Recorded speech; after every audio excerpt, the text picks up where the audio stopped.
भारत में तकरीर करता है। आज मेरी उम्र 51 साल हो गई। अरे बोलिए, हाँ मैं 51 साल का हूँ। 30 बरस से पूरे भारत में तकरीर करता हूँ। यह हमारे उलमा बहुत करीब से जानते हैं। यह और बात है कि अकबरपुर वाले इधर देखिए, मुझको 30 बरस के बाद बुलाए हैं। अब लगता है 30 बरस और गुजरेगा तब बुलाएंगे। अरे बोलो इजाजत है? जल्दी बोलो इजाजत है या आपकी मोहब्बत है कि आपने याद किया गुलाम रब्बानी हाजिर हुआ। इजाजत दीजिए तो मैं आपको हदीस सुनाऊं, वलियों का मर्तबा क्या है, फिर गौसे आजम का मर्तबा क्या है, फिर अल्लाह के वली मजार में जिंदा है। बस इतनी सी बात सुनिए। सारा मजमा हाथ उठाकर बोलो सुभान अल्लाह। और जोर से बोल दो सुभान अल्लाह। और जोर से बोलो सुभान अल्लाह। माशाअल्लाह। गौर से सुनो। मिशकात शरीफ जिल्दे अव्वल बाबो जिक्रिल्लाह ताला सफा नंबर 197 अन अबी हुरैरा रज़ियल्लाहु ताला अन्हु क़ाल क़ाल रसूलुल्लाह सल्लल्लाहु ताला अलैहि वसल्लम यक़ूलुल्लाहु ताला मन आदा ली वलियन फ़क़द आज़नतुहु बिल हर्ब वमा तक़र्रबा इलैया अब्दी बेशैइन अहब्बा इलैया मिम्मा अफ्तरस्तु अलैहि वमा यसानु अब्दी यतक़र्रबु इलैया बिन नवाफिल हत्ता अहबब्तुहु फइज़ा अहबब्तुहु फकुन्तु समअहुल्लज़ी यस्मउ बिही व बसरहुल्लज़ी यबसुरु बिही व रिजलहुल्लती यमशी बिहा व यदहुल्लती यब्तिशु बिहा व इन सअलनी लऊतियन्नहु व लइन इस्ताज़नी। हजरत अबू हुरैरा रज़ियल्लाहु ताला अन्हु फरमाते हैं कि नबी ने इरशाद फरमाया। अल्लाह ताला का इरशाद पाक है, हदीस कुदसी है कि जो मेरे वली से दुश्मनी रखे, जो मेरे वली से बगावत रखे, जो मेरे वलियों से दुश्मनी रखे, जो मेरे वलियों से बगावत रखे, जो मेरे वलियों की शान में गुस्ताखी करे, मैं उससे ऐलाने जंग करता हूँ। रब फरमाता है कि मेरे उस बंदों को बता दो। अल्लाह ताला फरमाता है मैं जिसको वली बना लेता हूँ, मैं जिसको दोस्त बना लेता हूँ, मैं उसकी आंखें बन जाता हूँ जिससे वो देखता है, मैं उसके कान बन जाता हूँ जिससे वो सुनता है, मैं उसके हाथ बन जाता हूँ जिससे वो पकड़ता है, मैं उसके पाँव बन जाता हूँ जिससे वो चलता है। मैं जिसको वली बना लेता हूँ, अगर वो मुझसे कुछ मांगता है तो मैं जरूर दिया करता हूँ। अगर वो मेरी पनाह चाहता है तो मैं अपनी पनाह में ले लेता हूँ। ऐसे ही वली नहीं, इधर देखिए जो अल्लाह का वली होता है, इधर देखिए वो हर काम अल्लाह के लिए करता है, अल्लाह की मोहब्बत में फना हो जाता है। ऐ बाबू मेरी तरफ देखो, नबी ने क्या फरमाया? इधर देखो, नबी ने फरमाया कि जो अल्लाह ताला फरमाता है कि जो मेरे वली से दुश्मनी रखे, जो मेरे वली से बगावत रखे, मैं उससे ऐलाने जंग करता हूं। अरे बोलो, उससे ऐलाने जंग करता हूं। तो इस हदीस से पता चला जो वलियों का दुश्मन है वो खुदा का दुश्मन है। जोर से बोलो, जो वलियों का दुश्मन है वो खुदा का दुश्मन है। और जो खुदा का दुश्मन है, खुदा फरमाता है मैं उससे ऐलाने जंग करता हूं। आजकल चौक चौराहा पर इधर देखिए कुछ दाढ़ी टोपी वाले अपने आप को मुसलमान कहते हैं, वो लाम काफ शीन छांटते लगता आसमान से उतरा है। अरे बोलो, लेकिन इधर देखिए चौक चौराहा पर किसी गुंडे के खिलाफ नहीं बोलते, चोर डकैत के खिलाफ नहीं बोलते। अगर बोलते हैं तो गौसे आजम के खिलाफ बोलते हैं, गरीब नवाज के खिलाफ बोलते हैं, मखदूम समनानी के खिलाफ बोलते हैं, मखदूम बिहारी के खिलाफ बोलते हैं। ये चोरों के खिलाफ बोले तो हम उसकी तायीद करें। ये शराबी के खिलाफ बोले तो हम तायीद करें, ये जुआबाज के खिलाफ बोले तो हम तायीद करें, ये किसी आतंकवादी गुंडे बदमाश के खिलाफ बोले तो हम इसकी तायीद करें। लेकिन ये अल्लाह वाले के खिलाफ बोलते हैं, जिन अल्लाह वालों ने इनके बाप दादाओं को कलमा पढ़ाया, हमारे बाप दादाओं को कलमा पढ़ाया। आज इधर देखिए, हम लोग जो मुर्गा खा रहे हैं ये अल्लाह वालों का सदका है। हम लोग जो कुछ खा रहे हैं ये सब अल्लाह वालों का सदका है। हम अपने आप को मुसलमान कहते हैं, ये सब अल्लाह वालों का सदका है। इधर देखिए, लोग कहते हैं कि हम दीन फैला रहे हैं। आजकल कोई दीन नहीं फैला रहा है, सब अपना अपना काम निकाल रहा है। इधर देखो, दीन तो गौसे आजम ने फैलाया है, दीन तो मखदूम कछौचवी ने फैलाया है, दीन तो मखदूम बिहारी ने फैलाया है, दीन तो अल्लाह वालों ने फैलाया है। ये अल्लाह वाले जिन बस्तियों से गुजरते चले गए, जिन गांव से गुजरते चले गए, जिस शहर से गुजरते चले गए, इस्लाम का चिराग जलाते चले गए, इस्लाम की शम्मा जलाते चले गए। आज हमारे पास जो कुरान है ये अल्लाह वालों का सदका है, हदीस की किताबें हैं ये अल्लाह वालों का सदका है। आज हम आप अल्लाह रसूल को पहचानते हैं, ये सब अल्लाह वालों का सदका है। तो जिसका सदका खाओ उसका एहसान मानो, नमक हराम मत बनो। अरे बोलो, नमक हराम मत बनो। आजकल नमक हरामों की कमी नहीं है, नमक हराम बोलो, अरे बोलो, आजकल नमक हरामों की कमी नहीं है। मुसलमान का बच्चा नमक हराम नहीं होता, अपने मोहसिन का हमेशा एहसान मानता है। इसलिए एहसान मानो, बुजुर्गों की गुलामी में रहो, बुजुर्गों से मोहब्बत करो, इसी में हमारी भलाई है। अब आगे चलिए, गौसे आजम का मर्तबा क्या है। फिर हदीस सुनाता हूं कि बुजुर्गाने दीन कब्र में जिंदा है कि नहीं। इधर देखिए, गौसे आजम का मर्तबा क्या है। अभी आपने जो पहले वाली हदीस सुनी ये आम बोलो मुतलक तमाम बुजुर्गाने दीन का मर्तबा बयान किया गया। अब खुसूसियत के साथ सरकार गौसे आजम का मर्तबा सुनिए। ऐसे तो गौस हर जमाने में होते रहेंगे, बगैर गौस के इस दुनिया का निजाम नहीं चल सकता। एक जाहिरी निजाम है कि जाहिर में कुर्सी पर कोई और बैठा है, और एक बातनी निजाम है, बातनी निजाम गौस के मातहत हुआ करता है। इधर देखिए, जो जिस जमाने का गौस होता है उसके मातहत बातनी निजाम चला करता है। इधर देखिए, सरकार की उम्मत में सबसे पहले गौसियत कुबरा, यानी इधर देखिए गौसियत कुबरा, गौसियत कुबरा का जो सबसे ऊंचा मनसब है सरकार की उम्मत में सबसे पहले सिद्दीक अकबर को मिला, उसके बाद फारूक आजम को मिला, उसके बाद उस्मान गनी को मिला, उसके बाद मौला अली को मिला, उसके बाद इमाम हसन को मिला। इमाम हसन के बोलो, इमाम हसन रज़ी अल्लाह ताला अन्हु से लेकर इमाम हसन अस्करी तक जितने इधर देखिए बीच में है सब मुस्तकिल गौस है, कोई किसी के ताबे नहीं है। इधर देखिए, सब मुस्तकिल गौस है, कोई किसी के ताबे नहीं है। और इमाम हसन अस्करी के बाद से लेकर इमाम मेहदी के दुनिया में आने तक जितने वली गौसे आजम की जिंदगी में पैदा हुए या पर्दा करने के बाद पैदा हुए या कयामत तक पैदा होंगे, इमाम हसन अस्करी के बाद से लेकर इमाम मेहदी के दुनिया में आने तक सबके सरदार सरकार गौसे आजम होंगे।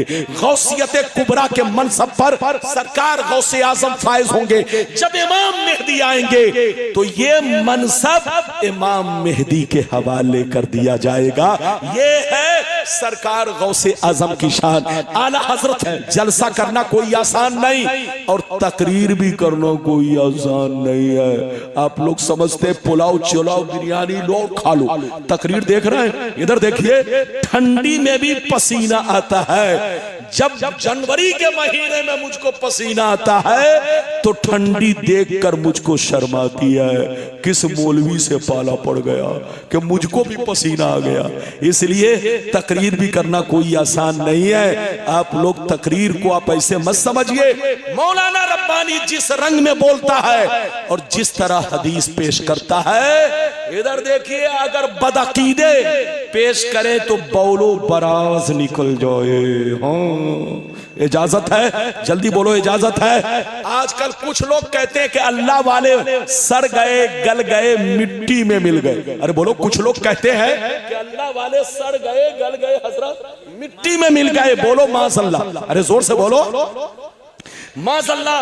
आज के बाद से कोई कहे तो सीधा जवाब दीजिए, तुम्हारी माँ मर गई, तुम्हारी माँ मिट्टी में मिल गई, तुम्हारा बाप मर गया, तुम्हारा बाप मिट्टी में मिल गया। लेकिन अल्लाह के वली मौत आई हमारा ईमान है, लेकिन कब्र में सड़े गले नहीं हैं, उनका जिस्म भी सलामत है। अल्लाह ताला ने उनको जिंदा रखा है।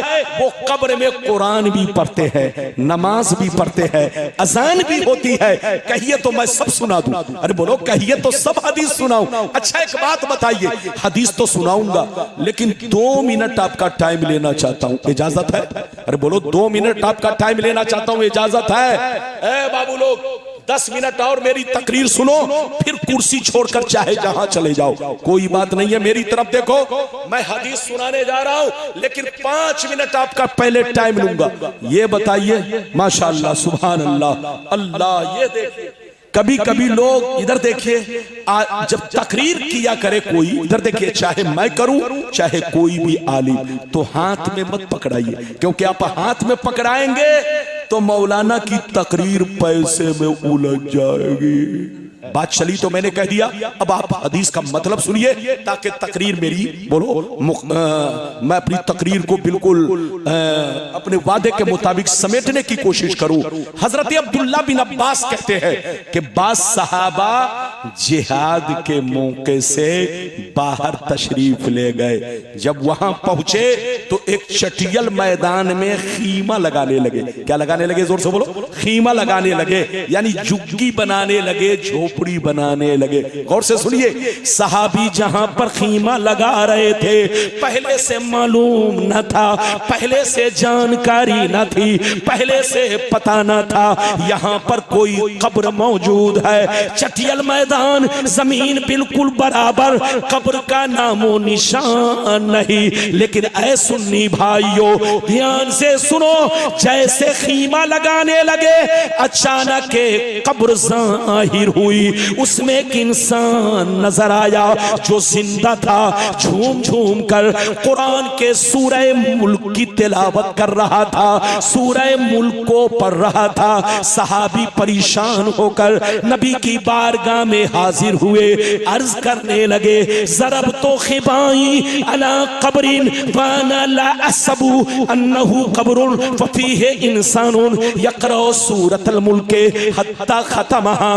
अल्लाह के रसूल, जमीन बिल्कुल बराबर, जमीन बिल्कुल हमवार, कब्र का नामो निशान नहीं। लेकिन जैसे खीमा लगाने लगे, अचानक एक कब्र जाहिर हुई। उसमें एक इंसान नजर आया जो जिंदा था, झूम झूम कर कुरान के सूरह मुल्क की तिलावत कर रहा था, सूरह मुल्क को पढ़ रहा था।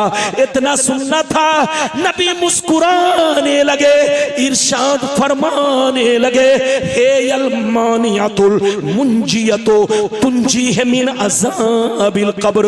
ओ सहाबा, कुरान पाक में सूरह मुल्क वो सूरा है, कुरान पाक में सूरह मुल्क वो सूरा है कि जो बंदा डेली पढ़ा करेगा, अज़ाबे कब्र से महफूज रहेगा।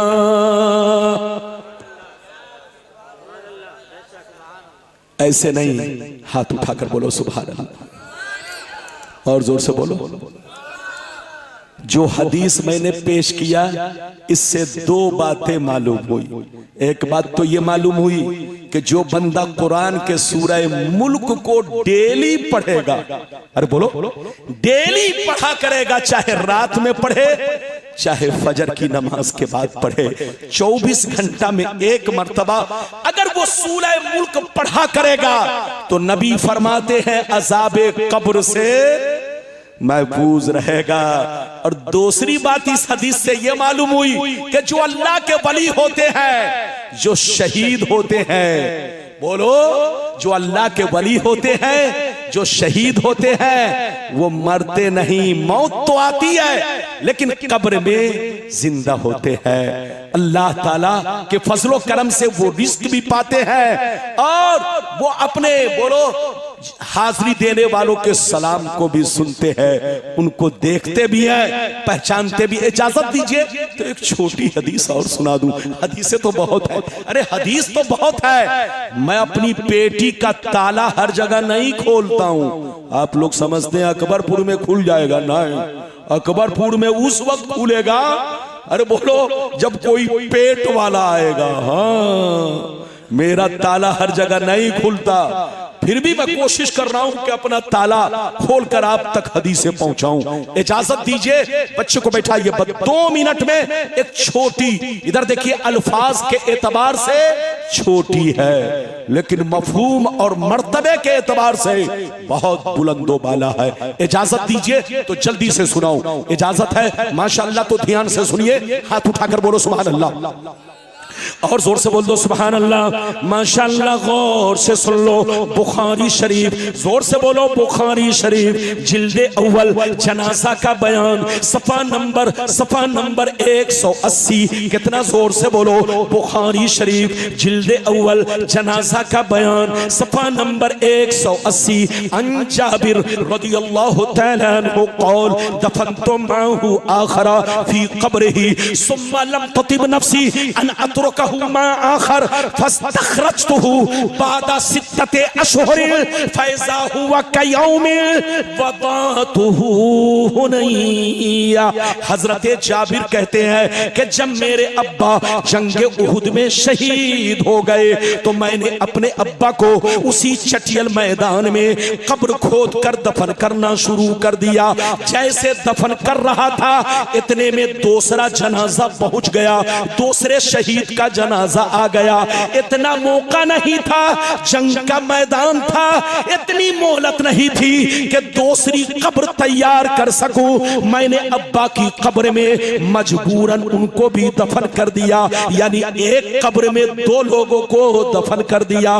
दफन तो कर दिया मगर दिल घबराने लगा, दिल बेचैन होने लगा कि कल कयामत में अब्बा ने पूछ लिया तो मैं क्या जवाब दूंगा। हजरत जाबिर कहती है कि जब मैं अपने घर पहुंचा, जब भी रात में सोता तो बिस्तर पे ख्याल आता अब्बा को तकलीफ हो रही होगी, अब्बा को तकलीफ हो रही होगी। अब्बा की कब्र में मैंने दूसरे को भी दफन कर दिया है। हजरत जाबिर कहते हैं 6 महीना तक मैं परेशान रहा, करूं तो क्या करूं, करूं तो क्या करूं, करूं तो क्या करूं। हजरत जाबिर कहती है कि 6 महीना जब पूरे हो गए तो एक दिन मैंने इरादा पक्का कर लिया, कब तक परेशान रहूंगा, अब्बा को वहां से निकाल कर अलग दफना दिया जाए, अब्बा को वहां से निकाल कर उनका मजार अलग बना दिया जाए। मैं अपनी तरफ से नहीं बोल रहा हूं, ये बुखारी की हदीस है, पेज नंबर 180, जिल्द नंबर 1, जनाजा का बयान। हजरत जाबिर कहती है कि मैंने 6 महीना के बाद अब्बा की कब्र की खुदाई की, अब्बा को निकाला तो मेरे अब्बा ऐसे लग रहे थे जैसे मैंने आज ही दफन किया है। हजरत जाबिर कहते हैं कि मेरे अब्बा 6 महीना के बाद अब्बा की कब्र को खोद के मैंने निकाला और अब्बा को अलग दफन किया। ये बुखारी की हदीस है। हजरत उलमा किराम बैठे, फस्तखरजतहु बादा सित्तते अशहुरिन फैज़ा हुवा कयौमिन वदातहु हुनैया। मैंने अपने अब्बा को 6 महीना के बाद निकाला तो मेरे अब्बा ऐसे लग रहे थे जैसे अल-यौम आज दफन किए गए हैं। मेरे अब्बा बिल्कुल तरोताजा थे, जमीन मैली नहीं होती, बदन मैला नहीं होता। पाकिस्तानी शायर ने कहा जमन मैला नहीं होता, ये गलत है। मैं जो कह रहा हूं ये हक है। जमीन मैली नहीं होती, बदन मैला नहीं होता। मोहम्मद के गुलामों का कफन मैला नहीं होता। तू जिंदा है वल्लाह, तू जिंदा है वल्लाह, मेरी चश्मे आलम से छुप जाने वाले, जहां रहिए मुसलमान बनकर रहिए। जोर से बोलो, हम लोग आग से बने हैं कि मिट्टी से? जल्दी बोलो, अरे जल्दी बोलो कि जल्दी तकरीर खत्म करूं। ओ मिट्टी से। अच्छा ये बताओ, मिट्टी मिट्टी सबकी बराबर है कि मिट्टी मिट्टी में फर्क है? हाथ उठाओ, बोलो हाथ तो उठाओ, फर्क है ना? हाँ, ये लड़का बहुत होशियार है। लोग कहता है इंजीनियर ही होशियार होता है, लोग कहता है डॉक्टर ही होशियार होता है। अगर सच्चा मुसलमान का बच्चा है तो कसम खुदा उसका दिमाग भी किसी फौलाद से और कंप्यूटर से कम नहीं होता। वो बोलेगा तो सोच कर बोलेगा। हाँ मिट्टी बोलो, मिट्टी जमीन बोलो, जमीन की मिट्टी बोलो। बोलो हम लोग किस चीज से बने हैं? मिट्टी से। और मिट्टी मिट्टी बराबर नहीं है। बोलो कश्मीर की मिट्टी अलग है, भूसावल की मिट्टी अलग है, इलाहाबाद की मिट्टी अलग है, बिहार की मिट्टी अलग है, झारखंड की मिट्टी अलग है। अगर हर जगह की मिट्टी एक होती तो हर जगह सेब का बागीचा होता। अरे जोर से बोलो, हर जगह काजू बादाम होता, हर जगह अनार सेब होता, हर जगह भूसावल जैसा लंबा लंबा केला होता। लेकिन हर जगह की मिट्टी बराबर नहीं है, इसलिए बोलो हर चीज की खेती हर जगह नहीं होती है। तो इसका मतलब मिट्टी मिट्टी बराबर नहीं है। मेरी तरफ देखो, मिट्टी से हम भी बने हैं, मिट्टी से आप भी बने हैं, मिट्टी से गौसे आजम भी बने हैं, मिट्टी से गरीब नवाज भी बने हैं। लेकिन हमारी मिट्टी में और उनकी मिट्टी में फर्क है। जैसे जमीन की मिट्टी बराबर नहीं है, ऐसे ही शरीर की मिट्टी बराबर नहीं है। अरे जोर से बोलो, जैसे जमीन की मिट्टी बराबर नहीं है, ऐसे शरीर की मिट्टी बराबर नहीं है। अच्छा ये बताइए, आपके इलाके में भट्टा है? अरे बोलो भट्टा है कि नहीं? आप लोग क्या बोलते हैं? अरे बोलो भट्टा ही तो बोलते हैं ना, जहां ईंट बनती है। क्या बोलते हैं? हाँ, ये लड़का देखिए जोर से बोल रहा है। इधर देखिए, बंगाल में कहा जाता है भाटा। हाँ, और इधर देखिए उड़ीसा में कहा जाता है भट्टी, और बिहार यूपी में भट्टा कहा जाता है। इधर देखिए, जब ईंट कच्ची होती है, गौर से सुनिएगा, भट्टे में चले जाइए, जब ईंट कच्ची होगी तो उसको प्लास्टिक से ढांक कर बड़ी हिफाजत से भट्टे का मालिक रखता है। आप पूछिए क्या, क्यों जनाब, ये नाइंसाफी क्यों है? जो ईंट पक गई है उसको आपने खुला छोड़ दिया है, और जो ईंट कच्ची है उसको बड़ी हिफाजत से आप रख रहे। कहा रब्बानी साहब, दोनों में फर्क है। जब ईंट कच्ची होती है तो जानवर से खतरा होता है, गाड़ी घोड़ा से खतरा होता है, हर चीज से खतरा होता है। लेकिन जब ईंट पक जाती है तो सारा खतरा टल जाता है। मेरी तरफ देखिए, जब ईंट पक जाए तो जमीन के अंदर 100 बरस दफन कर दीजिए, फिर खोद कर निकालिए, वैसे ही ईंट निकलेगी। 200 बरस के बाद निकालिए, वैसे ही निकलेगी।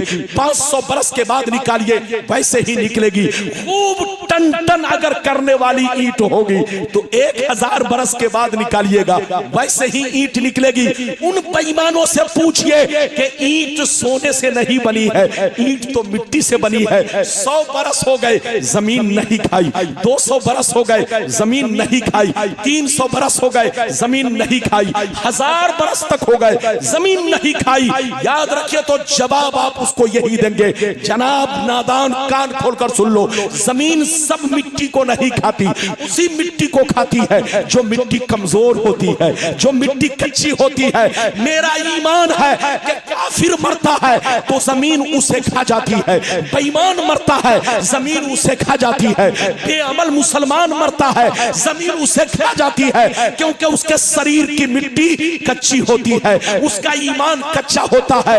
मगर अल्लाह वालों को मिट्टी नहीं खाती, क्योंकि अल्लाह वालों ने अपने बदन की मिट्टी को अल्लाह के इश्क की आग में पका दिया है, अल्लाह के इश्क की आग में पुख्ता कर दिया है। तो जैसे कल चमकते थे उससे ज्यादा मज़ारों में चमक रहे हैं। मिटा दो अपनी हस्ती को, अगर कुछ मर्तबा चाहो कि दाना खाक में मिलकर गुले गुलजार होता है। ये तो अकली दलील थी। 5 मिनट में एक हदीस सुनिए, तकरीर खत्म।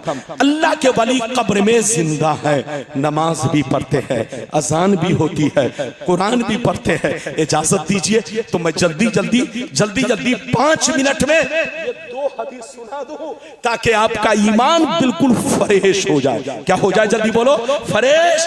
और गौसे आजम से सच्ची पक्की मोहब्बत रखे, बुजुर्गाने दीन से सच्ची पक्की मोहब्बत रखे।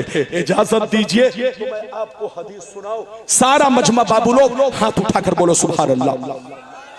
हजरत आ रहे हैं, हजरत आ रहे हैं। 5 मिनट कहां जा रहे हैं? कहां जा रहे हैं? 5 मिनट में जल्दी से हदीस सुन लीजिए सारा मजमा। बस अगर हदीस सुनना चाहता है तो हाथ उठाकर बोलो सुभान अल्लाह। माशाल्लाह, हजरत को आने दीजिए तब हदीस सुनाऊंगा। हाँ, नारा लगाओ जोर से। अरे कहां जा रहे हैं? ये देखिए।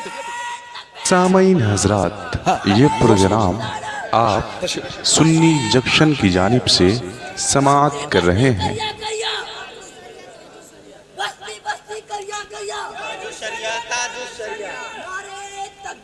बैठो। इजाजत है, हजरत तशरीफ लाए। देखिए, बुजुर्गों के रहने से रौनक कुछ और होती है। बोलिए। चले गए तो महफिल में सन्नाटा, और आ गए तो रौनक बढ़ गई। अब तो इधर देखिए, ये कहां चले गए? ये उठ के कहां चले गए? लगता है ससुराल।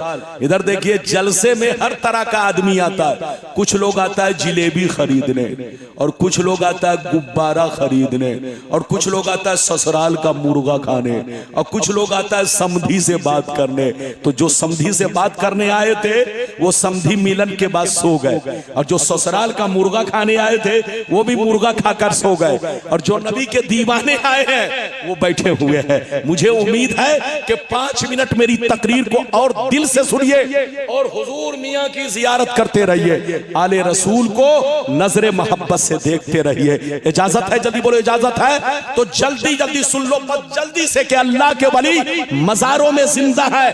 अकली दलील तो आपने सुन लिया, जो मैंने ईंट की मिसालें दी और जमीन की मिसालें दी। अब आपको हदीस सुनाना चाहता हूं, लेकिन ऐसे नहीं सुनाऊंगा। हाथ उठाकर बोलो सुभान अल्लाह, और जोर से बोलो सुभान अल्लाह, और जोर से बोलो सुभान अल्लाह। माशाअल्लाह, गौर से सुनो। तिरमिजी शरीफ जिल्दे सानी बाबू फज़ाइल कुरान सफ़ा नंबर 117 अन इब्ने अब्बास क़ाल ज़रब बाज़ु अस्हाबिन नबी सल्लल्लाहु अलैहि वसल्लम खिबाअहु अला क़ब्रिन व हुवा ला यहसबु अन्नहु क़ब्रुन फ़फ़ीहि इंसानुन यक़रअु सूरतल मुल्क हत्ता ख़तमहा फ़अतन नबी सल्लल्लाहु अलैहि वसल्लम फ़क़ाल या रसूल अल्लाह ज़रबतु ख़िबाई अला क़ब्रिन व अना ला अहसबु अन्नहु क़ब्रुन फ़फ़ीहि इंसानुन यक़रअु सूरतल मुल्क हत्ता ख़तमहा फ़क़ाल अलैहिस्सलाम हियल मानियतुल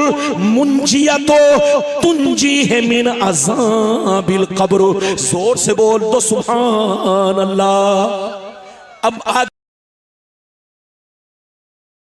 अस्सलामु अलैकुम वरहमतुल्लाहि वबरकातुहू। अल्हम्दुलिल्लाहि कफ़ा व सलामुन अला इबादिहिल्लज़ीना इस्तफ़ा अम्मा बाद। औज़ु बिल्लाहि मिनश शैतानिर रजीम। बिस्मिल्लाहिर रहमानिर रहीम। कैफ़ तकफ़ुरून बिल्लाहि व कुंतुम अमवातन फ़अहयाकुम सुम्मा युमीतुकुम सुम्मा युहय्यिकुम सुम्मा इलैहि तुरजाऊन। नाज़रीन इकराम, मैंने सूरह बक़रा सूरह नंबर 2 की आयत नंबर 28 पढ़ी है। आज मेरा टॉपिक है, क्या औलिया अल्लाह क़ब्रों में ज़िंदा हैं? बड़ा अहम सवाल है ये। अल्लाह के वली क़ब्रों में ज़िंदा हैं? पहले तो हम और आप ये सुन ले कि औलिया अल्लाह कौन है, अल्लाह के वली कौन है, अल्लाह के दोस्त कौन है। अल्लाह ने खुद ही कहा, सूरह यूनुस सूरह नंबर 10 आयत नंबर 62 और 63 है, अला इन्ना औलिया अल्लाहि ला खौफुन अलैहिम वला हुम यहज़नून अल्लज़ीना आमनू व कानू यत्तक़ून। सुनो, औलिया अल्लाह वो हैं उनको कोई खौफ नहीं है और गमगीन नहीं होंगे। वो हैं जो ईमान वाले हैं और तक़वा की ज़िंदगी गुजारने वाले हैं। तो जो भी ईमान वाले हैं और तक़वा की ज़िंदगी गुजारने वाले हैं वो औलिया अल्लाह हैं। अब सवाल यह होता है कि औलिया अल्लाह क़ब्रों में ज़िंदा हैं? तो ऐसी कोई आयत तो मिलती नहीं। हाँ, शहीदों के बारे में आया कि वो क़ब्रों में ज़िंदा हैं, लेकिन उनकी ज़िंदगी कैसी है हमको कुछ भी पता नहीं। वो बरज़खी ज़िंदगी है जो इस दुनिया की तरह नहीं है। इसलिए अल्लाह ने खुद ही कहा, सूरह बक़रा सूरह नंबर 2 आयत नंबर 154, वला तक़ूलू लिमन युक़्तलु फ़ी सबीलिल्लाहि अमवात बल अहयाउ वलाकिन ला तशऊरून। और अल्लाह के रास्ते में जो शहीद हो जाए तुम उसे मुर्दा मत कहो बल्कि वो ज़िंदा हैं लेकिन तुम्हें उसका शऊर नहीं, तुम नहीं जानते कैसे वो जिंदा है। इसलिए मेरे भाइयों, हमें और आपको उतना ही कहना है जितना कुरान और हदीस में आया है। मैं आपसे पूछना चाहता हूँ, कल क़यामत के दिन अल्लाह ताला जिंदों को दोबारा जिंदा करेंगे या मुर्दे को जिंदा करेंगे? एक आयत पर गौर कीजिए, जो आयत मैंने पढ़ी, सूरह बकरा सूरह नंबर 2 आयत नंबर 28, कैफ़ तकफ़ुरून बिल्लाहि व कुंतुम अमवातन फ़अहयाकुम सुम्मा युमीतुकुम सुम्मा युहयीकुम सुम्मा इलैहि तुरजऊन। क्या तुम अल्लाह का इनकार करते हो? जबकि तुम लोग मुर्दा थे तो उसने तुमको जिंदा किया, फिर उसने तुमको मौत दी, फिर वो तुमको जिंदा करेगा और उसी की तरफ लौट कर जाना है। तो क्या अल्लाह ताला जिंदों को जिंदा करेंगे या मुर्दों को जिंदा करेंगे? एक अहम सवाल है आपके लिए। इसलिए हम और आप उतना ही सोचें जितना कुरान और हदीस में आया है। शहीदों के बारे में आया कि जिंदा है, लेकिन शऊर नहीं हम लोगों को। इसलिए दूसरे और लोगों के बारे में यह कहना जो कुरान और हदीस में है ही नहीं, वो सही नहीं। तो कल क़यामत के दिन अल्लाह ताला मुर्दों को जिंदा करेंगे या जिंदों को जिंदा करेंगे, ये सवाल अब आपके ऊपर है। अल्लाह ताला हम लोगों को सही समझ अता फरमाए, आमीन। वस्सलामु अलैकुम वरहमतुल्लाहि वबरकातुहू।